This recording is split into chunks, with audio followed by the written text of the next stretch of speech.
I am Jayanto Chatterjee from IIT Kanpur. We are discussing management of field sales. And in our second week, today is the last session. In the earlier part of this week, I have been discussing about the sales process, the 8 steps sales process and how to execute those 8 steps. For that discussion, for that set of discussions, I have been actually referring to this book. This is one of the textbooks that already recommended for you. This is Selling Today by Manning, published by Pearson in India, available in the low-cost version. And I have mainly been actually using chapter 7, 8 and part of chapter 9. Now this, as I was mentioning towards the end of the last session, that to really structure a good sales presentation, you have to focus on advantages and benefits derived out of the customer's problems and needs to present the features and the positive aspects of your product or service. The discussion on the sales process in this session by discussing the buying process, because the two things, when they have some harmony, the selling process and the buying process, they respond to each other, then only that final thing happens, that the customer's desire gets converted into conviction and purchase. So today's session is on the buying process and the nature and psychology of the buyer. So today's buyers are in many ways quite different from the buyers 15, 20, 30 years back. Today's buyers are much more informed. They have at their fingertips, through a few clicks, an enormous amount of information about your products, your organization, your competitors, and performances of your products worldwide, if it is a global product. And they use all these tools provided to them by the World Wide Web to get instant comprehensive information, and they are very ably able to create a complete profile, all the choices. They're able to generate the alternatives much more efficiently and much more effectively compared to the buyer 30 years back. So the information asymmetry, which earlier helped the salesperson and sometimes allowed them to be manipulative, is no longer valid in today's world, because you will be caught. So this new generation of selling, therefore, has to be much more transparent, much more consultative, much more trust-oriented relationship building. And therefore, the buying process has vastly changed, and the sales process must respond to this new generation of buyers and new generation of buying process. It is good at this stage to look at the nature of the buyers, consumer buyers versus business buyers. This is a slide taken from Solomon's famous book called Marketing to Real People and Real Choices. This is also a Pearson publication now, available in India. This is a good text which we use in marketing. And here this nicely structured slide, as you see on the left hand side, we have consumer buyers who buy for individual or household consumption, and decisions are usually made by one individual or maybe other members of the family. And here decision is often made on the basis of brand reputation.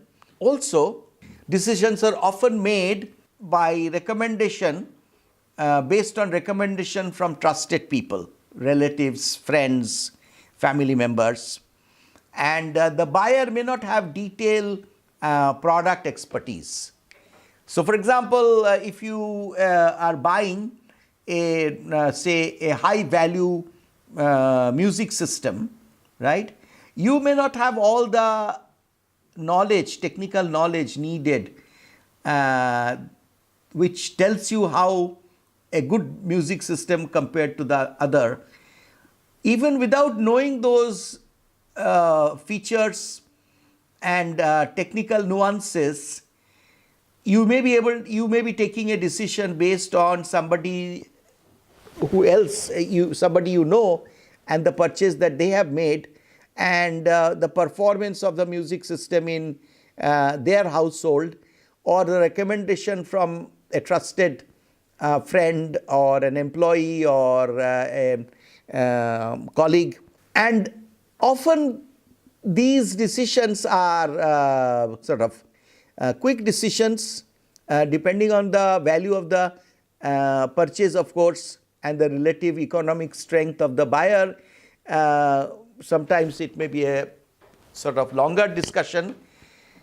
I mean, there will be perhaps more time taken by an intending buyer buying a OLED new generation television, costing a big size television, which can be hung on the wall with high features. The time taken may be more. But as opposed to the earlier years, where the customer would have gone to the number of shops and looked at number of other alternatives, a lot of information, prior search, analysis of alternatives will be done by the customer on the net, and inputs will be taken from friends, relatives, colleagues, and therefore a decision might be already formed, a vague decision may be already formed, and shortlisting might have already occurred before the salesperson meets the buyer. So the buyer is far more prepared. If you look on the right hand side, in case of organization buyers, it is even more accentuated.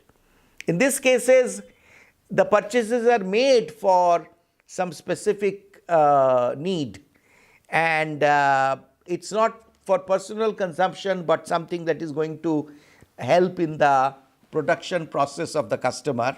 So number of people will be involved. Now different expertise will be called in: financial expertise, technical expertise, referrals will be sought, and there will be a technical specification. There will be evaluation based on rational criteria. There will be a role of emotion, there will be role of brand, but there will be a strong role of rational criteria. And where the decision is taken quickly, decision is often taken based on some emotional evaluation, based on brand image, etc., versus when decision is taken with lot of rational inputs, lot of analytics, analysis at the pre-purchase stage, depends also on the nature of the product. So, say for example, in case of B2B, business to business, an industrial purchase situation, we can classify the three buying situation: the new task, the straight rebuy, and the modified rebuy. The new task is usually like a project. It may be a new factory. It may be expansion of an existing factory. It may be the refurbishing or remodeling of a particular machine, or it may be upgradation of a system. All these are classified as a kind of a new buy situation, which means it has not occurred before. So there will be a new specification. There will be more analysis at this stage. The contrast to this is the straight rebuy. This is something like, for example, consumables in a factory, the coolant in a factory for machining oil, or grease, or some proprietary part, some proprietary spares, will be a straight rebuy situation. Here, the customer will be operating on the basis of some previous record. I can easily see the time and effort spent by the buyer in case of a new task will be far more than in case of a straight rebuy. So if you take a scale, then the straight rebuy will be minimal time taken, minimal effort, almost routine. So the key decisions will be taken by the purchase department in this case. Whereas in a new task, more time will be taken, more effort will be exerted by the buyer, more number of people on the buyer's side will be involved because it is a new buy. So technical evaluation, financial evaluation, commercial evaluation will be involving the entire decision-making unit. And somewhere in between will be modified rebuy, which is, say for example, often used when you are buying furniture for a factory, or even say for example electric motors when you are buying. Then the horsepower is the same because it is fitting into the same machine, because it's a modified rebuy. That means some motors which might have worn out, you are replacing. The horsepower remains the same. Maybe the fixing dimensions will remain the same, but you will be looking for more efficiency. You will be looking for less power consumption, energy consumption, a more efficient motor. This is modified rebuy. Modified rebuy means there will be a new specification, but yet often preference will be given to the existing supplier or the known supplier. So the new task means the competitive field is wider. The straight rebuy means the competitive field is much narrower, and the modified rebuy is somewhere in between.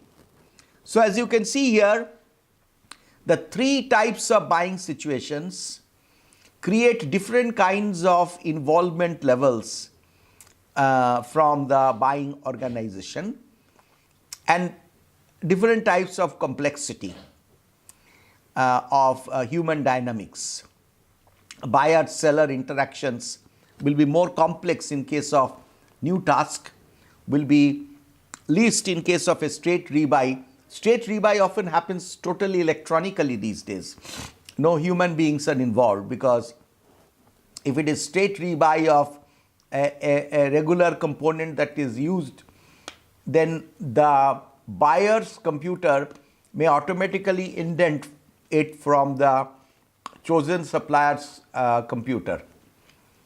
So no human being may be involved because rate contracts are already established.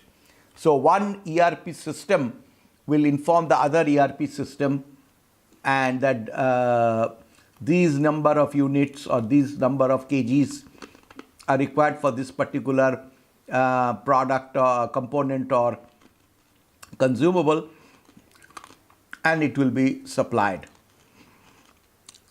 So mainly based on time, complexity, effort needed from the buyer side, we have these different types of buying situation. Similar classification can be done for B2C or consumer buying situation. There will be a low involvement, low effort, low loyalty buying decision, which is for staple products, for what we eat, food grains, oil, condiments, spices. Now here, the customer is not willing to spend a lot of time here. So decisions will often be based on convenience, availability. Brand image will definitely play a part. Switching can happen here from one toothpaste to the other toothpaste due to a brand promotion. And then we have variety seeking decision. This is actually a little higher in the involvement level. These are shopping products like say a shirt or a shoe. It will still be guided or influenced by brand, but there will be some personal preference, some more what we call emotional factors coming into play here. And there may be more consultation. So if you're buying a shirt, you may take some input from a friend or a family member. Or if you are buying a shoe, you will actually look at your comfort as well as style, and not only go by the rational factors of durability and that sort of thing. You may buy because it is a very famous sports shoe. You may buy it because you feel good when you wear it in terms of style and comfort. So there will be some greater level of involvement. And in the first, which is staple product, there may be mostly a rational decision, whereas in the the shopping product, there will be more emotional or affective factors coming into picture. And lastly, the complex buying decision, almost equivalent to an industrial buying decision, will be specialty products. So as I was mentioning, that big television or a more complex refrigerator or the latest car, these are consumer buying situation of a specialty product or a very high value watch. So there a lot of time and effort will go in. And as you can see here also, this 1 to 3, the ticket value, or that means the money involved in the purchase, also keeps on increasing from 1 to 3. And therefore, the engagement of the customer will be more intense over this scale. So this is the 3 types of situations for industrial products and for consumer products. Now the steps in the buying process, remember those 8 steps in the selling process? Now we are looking at the 5 steps in the buying process. Here it kind of remains the same for both B2B and B2C. Basically, there is some kind of need awareness. The need awareness in case of B2B is often driven by some rational situation. The factory has to be expanded, or a machine performance needs to be improved, or some higher level of heating needs to be brought down. So there is some kind of a need which is largely a rational need. So therefore, in a B2B, it is not always possible, mostly not possible, to create a need. unless you are able to show that there is this new type of motor which consumes a lot less energy and gives a much better performance, and therefore one can be driven towards replacement. But mostly the need is created by the buyer's own situation and cannot be influenced by the seller. In case of consumer products, need can be generated. Some people criticize this, that actually here the selling process is manipulative. But the point is here the need, the whole game of brand building and brand interest creation, brand salience creation will be directed towards need creation, so that a person may buy 3 new shades of lipsticks, even though the person may have already 6 other shades of lipsticks. So here it's a kind of a need awareness, I would say, / need stimulated. Then comes, of course, the other steps more or less remains same: evaluation of solutions, then the evaluation with respect to the features, comparison of the problem, advantage, benefit offered by a set of features of a particular solution, and that purchase and implementation. This we discussed in the earlier session in the sales process. So these are the complementary steps of the buying process. In this slide, I have tried to put together, this is taken again from Manning's book, the book that I showed you. It is actually, we are combining on one side the typical steps in the buying process. On the top, need awareness, evaluation of solution, resolution of problem, purchase, implementation. And steps in the consultative sales process just below that is need discovery, need awareness by the customer, need discovery by the seller, evaluation of solution and resolution of problem, product selection, against that product selection by the seller, need satisfaction, and after the sale, service. So this is the comparison of typical buying process and the typical steps in the consultative or new generation of sales process. At the lower end, the lowest end, you have steps in the 6-step presentation process. So just as you see the consultative sales process, need discovery, product selection, need satisfaction, service, and you have against that this 6-step presentation process, which is approach, need discovery, presentation, negotiation, close, and then service. This service and this service is after implementation here. So really speaking, the sale is happening here.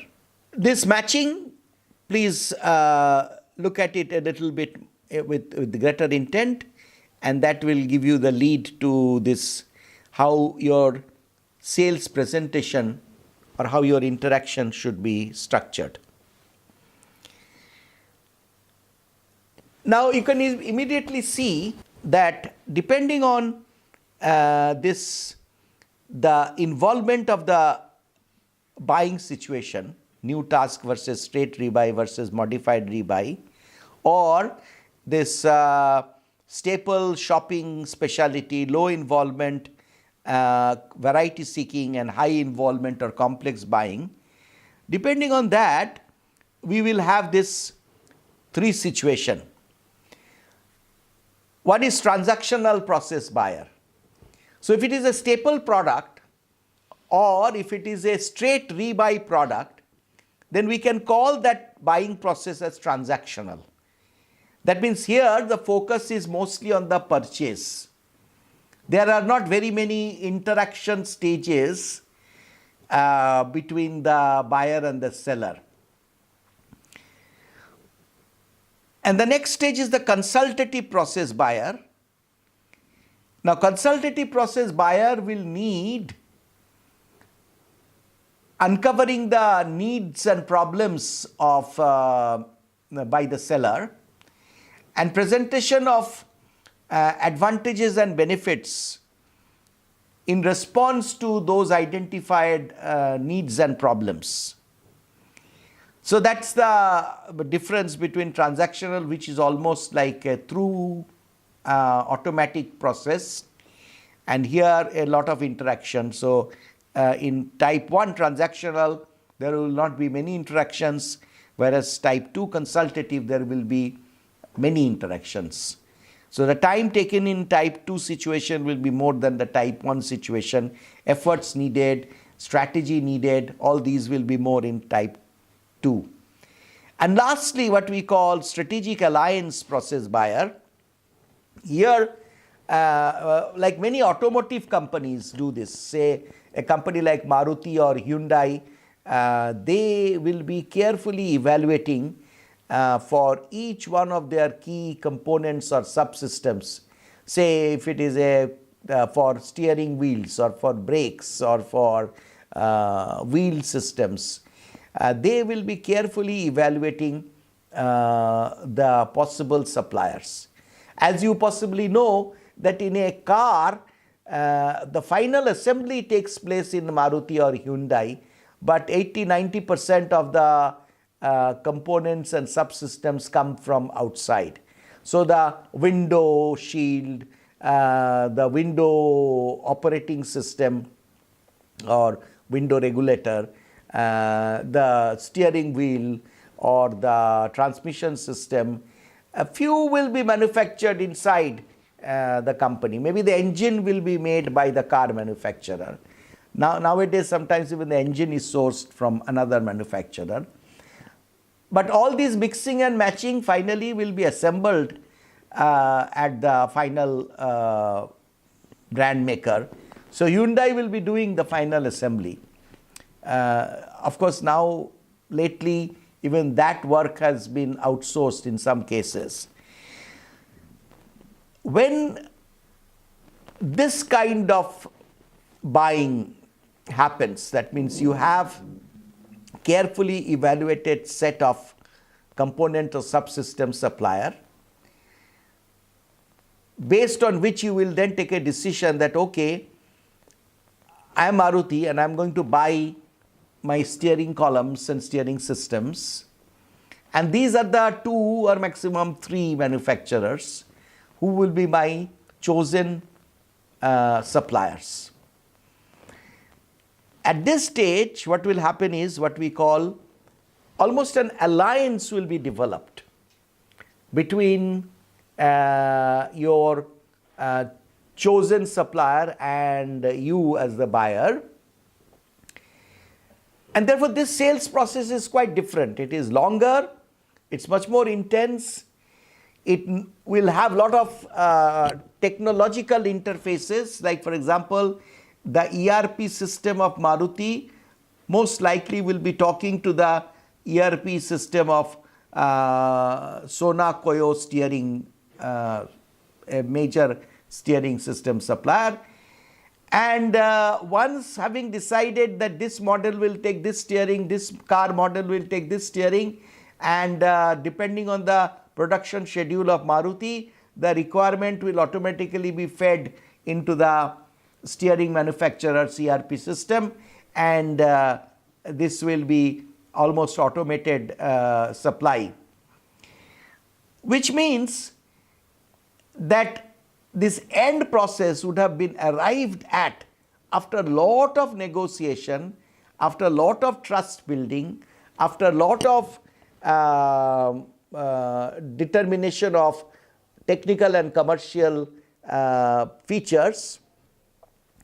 So this is more like a marriage, like a strategic alliance, as opposed to the first type, which is a one-off sales, transactional process buyer. Okay. So which means that to develop this strategic alliance or the shared value, as we say, to become a regular supplier, a chosen supplier, a supplier which is complementing your just-in-time process, you as the buyer will be using this, what we call the 5 Ws. That why should I buy from you, and what should I buy from you. I'm adding this from you to understand, to explain the buyer-seller interaction format. So this why should I buy, what should I buy, where should I buy, what is a fair price, and when should we buy. This is the 5 Ws. And therefore, when you develop a strategic alliance, when you develop a long-term supply relationship with a buyer, the buyer will go through this kind of 5 W analysis. And you as a seller, therefore, will have to respond efficiently and effectively to this why should I buy from you, what are the products that I should buy from you, where should I buy, when should I buy, what is the fair price. All these W questions will have to be answered.